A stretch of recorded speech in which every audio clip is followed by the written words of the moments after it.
Everybody wants to optimize Google My Business to make sure that it gets better traction, a better listing, gets ahead in the results, ranks higher, gets more inquiries to your business, and basically seizes more sales on your behalf. But there are some things that often business owners aren't really aware of, little things that can have a bit of an impact. And I'm going to reveal a couple of those little things today that make the difference between you getting ahead of your competitor. I'm also going to show you some of the most common mistakes that people have made in recent times that you can avoid today. And if you watch right down to the end of this video, you're going to learn how these little things will help boost your SEO optimization within Google My Business. So make sure you watch it right to the end so you don't miss that particular tip. So have you ever gone into your Google My Business backend and you've looked on there, and there in your control panel, it seems that someone's made an adjustment. Maybe you've seen this little red dot, which we'll come on to in a moment. Maybe you've seen some orange text that suddenly appeared or even been crossed out. Where's all this coming from? Is Google actually going into your account and then editing away? Who's making these changes? And sometimes the suggestions may be ludicrous, and you wonder, why would anyone do such a thing? Well, I'm going to reveal what that amber or orange text is, what the crossed out text is, where it comes from, and why there's that red dot. And then at the end of the video, I'm going to give you some information that will help you see how all of that being handled in the correct way will actually boost your SEO, boost your business, and hopefully get you more inquiries in the future. So it has a positive impact going forward if you understand how it works. So let's now take the first biggest mistake that most business owners make, and that's that they don't respond to some of the queries that Google puts their way. And Google wants you to react. When Google puts a red dot, when Google says there's some amber text, it's like the countdown clock is ticking away, and it's saying, how long will it be before you respond? Well, Google's making a note of that. Now, we're not saying that's the main optimization in Google My Business, but don't underestimate the fact that if you don't make changes, if you don't make edits, if you don't keep things up to date, if you don't update your hours and holiday hours, all these things that come along, if you don't interact with them, Google's no doubt making a little note about the quickness of the reaction and how serious you are about your business being trustworthy. So the biggest mistake, of course, is not registering your business in the first place. And there's plenty of videos I've done to show you how to do that. And it's literally just one click on Google Maps these days. So it's got a lot easier. But the second biggest mistake is not responding to those red dots or those amber text. First of all, notice where this red dot appears, and when you get a red dot like this, it's implying that there's an edit or an update. As you can see here, Google Update to investigate. So we're going to investigate this. Let's click on this. And this takes you then through to the information department area on your Google My Business backend. And you'll notice you now get this orange exclamation mark. This location has updated information from Google users and other sources as well. So you may be asking, well, where are these other sources and who are these Google users? Well, we'll come on to that in a moment. But let's just first of all just notice, if you come down, you're looking for something in orange. And you notice here we've got this in orange. We've got a few other things here in orange as well. Now, this is quite ironic that someone's entered this information. Offering doesn't offer all you can eat. Not cash only, no dine-in. Dining options, dessert. Now, that's quite funny because this is a fictional restaurant that I've just invented on a video just a couple of weeks ago. But this has probably been added then by a Google user, and it's more likely to be a local guide. So let me just show you a bit more about that. So what are local guides?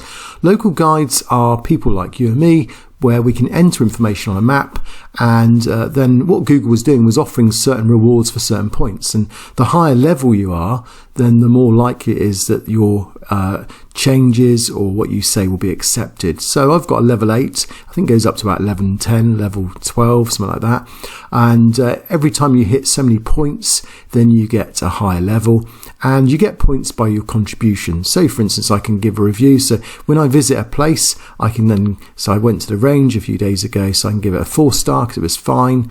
And if I wanted to, I can upload a photo. And that's how customer photos often get shown on reviews, and I can write a review as well. So that's kind of how that works, and that will then provide me with a certain amount of points that build up these levels. And again, I can add reviews, and I can see what photos are added and so on, some edits and so on. So you can just see how generally it works and how it integrates with the businesses that you integrate with when you're going out and about. So it's worth pointing out that if we go back to here, we just notice that these are kind of in an orange, and that means then that you need to review this information. And I'm going to come on to show you why this is so important from the point of view of gaining more sales and helping you become more of a trustworthy authority in Google My Business and in Google's eyes, and the algorithm of course too. So let's explain what the orange is. If you go to a reference here from Google called Manage Google Updates, when you get an update, if it's new data, then it'll be orange. Now, if it's data that Google's removed, it will be crossed out. So it will show you that it was data there, but it's now no longer relevant. If you get grey crossed out, it means it's been replaced by Google, and new data then appears in orange, and black or white, there's no updates. So if we just quickly go through this, then you'll see most things are black and white, so there's no changes there. But here we've got orange, so this is now suggested, and we've got a few options now. We can either accept all of these, so I could just review them, go, yeah, that's true, that's true, that's true, that's true, accept all for this location, so I could do that. Or I may want to have some of them accepted and some of them not. And if that's the case, then you click on the pencil, and now you just go through again. Do you agree? Are these correct? Is the dessert correct? And if I now press apply, and you'll now see it's under review. In fact, I could go back in there now and say, actually, no, we do desserts. So I can click on that, and now it's a plus. So it's just wanting a response really. And I can add other things as well, what we offer, free cash only checks. These are just information that I need to decide on.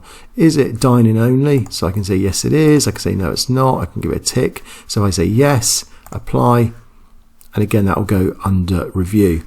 And normally that can take either a couple of minutes or it can take a few days. It just depends on who's reviewing it and how important it is to your business. And you'll notice if I now go to the top of the page, that orange bar is gone, and you'll notice there's no orange edits as such. So we've now kind of cleared. We've now got black and white, no updates to review.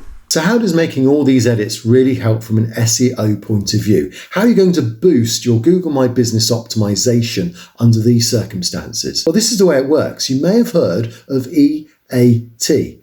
And EAT is all about really Google's understanding of your response and your trustworthiness and your authority and your expertise. In fact, the EAT stands for expertise, authority, and trustworthiness. Now, you need to know about this. You need to understand how that works. When you think about it, if you respond quickly, if you follow up on reviews, if people ask for a quote and then you reply on that quote using the app, Google says you're trustworthy. In fact, this is what Google says. Trustworthiness is measured by accurate results. I wrote an article about this just a while ago, and just notice this paragraph here that really summarizes the issue. It says, remember, Google My Business is not a set it and forget it platform. It's an account that needs regular maintenance. Keep all your information accurate. Update your contact information as needed. Mismatches can hurt your rank. Verify holidays accordingly. Also make sure your information is consistent with other listings across the web. So how often do you need to check these things? Well, I've already produced a couple of videos that spoke about at least a weekly basis. In fact, you really want to ideally just check it on a daily basis on your app. But on a weekly basis, do you have a plan in place? If you're serious about optimizing your Google My Business, then you do need to have a little plan. It just takes about an hour a week to keep your business up to date. And when you go in, you'll notice whether these red dots, this orange text, the edits, the holiday changes, you'll notice whether these things need updating. Every time you log in, Google gives you clues as to what needs updating next. And that's then returning a better response time than your competitor. And that in turn will improve your SEO and your ranking for your Google My Business and the authority that Google then gives you in the EAT. So if you want to know more about EAT, visit me here on this video and I'll explain it all to you there. But if you want to know about how you can make a bespoke step-by-step plan on a weekly basis, then I'll see you in this video here.